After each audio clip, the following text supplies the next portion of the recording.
Une découverte qui a intrigué les scientifiques, un événement qui s'est produit une seule fois dans l'histoire de science. Pour la première fois, les scientifiques ont pu enregistrer l'activité cérébrale d'un cerveau mourant au moment précis de la sortie de l'âme du corps. Une découverte scientifique énorme. Est-ce que le Coran en a parlé des siècles avant? Que dit la science moderne sur ce phénomène?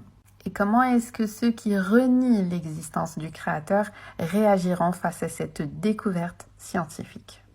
Pour la première fois dans l'université américaine Louisville, les scientifiques enregistrent l'activité cérébrale d'un patient qui avait eu une crise d'épilepsie.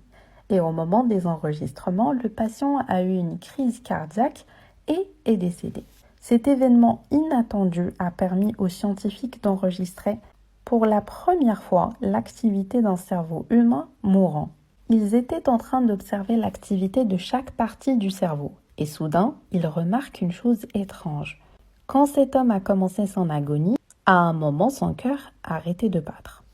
Mais la vie ne s'est pas arrêtée, comme disent les scientifiques. La photo prise via l'électroencéphalographie, avant, pendant et après la mort du cerveau, est choquante. Au point où le professeur dirigeant de l'étude dit qu'il faudrait définir quand est-ce que la vie se termine.